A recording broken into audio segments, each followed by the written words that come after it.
has to be there for these kids, and someone has to be there for these adults too, so that they can change their minds. I mean, the truth is, you know,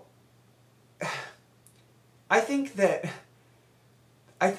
you know, maybe my countenance is a little bit changed. You know what I mean? Maybe I don't seem like that same innocent person that I was before I never had sex. You know?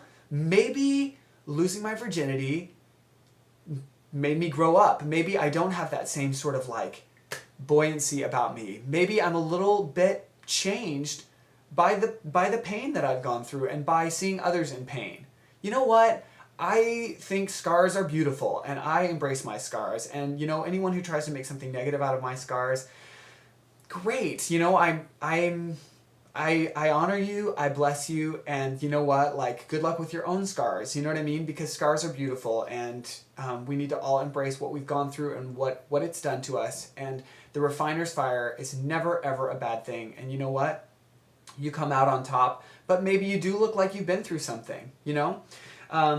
And that's what I want to say. And you know what? You can use your agenda to turn anything into anything. You can use your agenda to turn the sky green.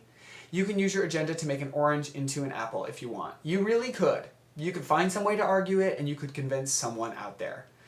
And so if you feel like you want to be at church and you want to be there so you can be an out gay person in the ward, even if you've been excommunicated, even if you're disfellowshipped, even if you're not, even if you don't want to talk to the bishop because you don't want to go through that whole process of having someone scrutinize your behavior on that level. I think ultimately we're powerful beings, and we can say, you know, this isn't working for me. You know, I've had a lot of priesthood leaders try to contact me, and you know, I just try to be really upfront and say, look, this is what's going on with me. You know, if you're going to force me to take my name off the records of the church, which I have not done at this point, but if you're going to force me to do that to allow me to live my life the way I want to live it, then I will, you know, but I'm not going to let you drag me through an excommunication court, and I'm not going to let you do this violent act to me. I just, you know, there was a woman, what's her name? Her name's Margaret, and she was on that PBS Mormons documentary, and she said a lot of things that I thought were really amazing. One of the things she said is that excommunication is actually a very violent act, and you don't have to go through that. And I don't know, I just feel like there's a lot of guilt and a lot of fear, and I feel like those are emotions that are really, really acceptable within our culture, within the culture of religious people.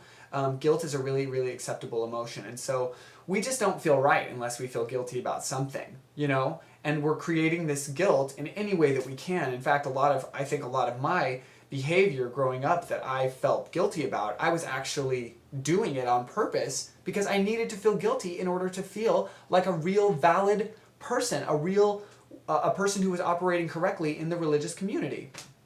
So, let's just be open-minded here, and let's let everyone do what they need to do. But I just wanted to make a case for that. I live in New York City, and I went recently to the Gay and Lesbian Center in down on 14th Street, which is awesome. It's just an awesome facility with a lot of great resources, and you know, I wish every city had such an amazing resource for gay, lesbian, transgender, and bisexual people. And I listened to this seminar by this woman who was talking about marriage and gay marriage, and it wasn't what I expected, because she was talking about how gay marriage is not the fix for the problems that beset gay and lesbian people in terms of getting rights. She was talking about how, you know, if you're part of a gay couple and your partner dies, you know, in some sort of tragic circumstance, that you won't be legally, entitled to certain benefits of being, of receiving some sort of pension from the government, some sort of welfare from the government, if you were being supported primarily by your spouse. And she talked about a lot of other things, hospital visitation, healthcare, all these different things that, we've been really led to believe that marriage is the fix for all of these things.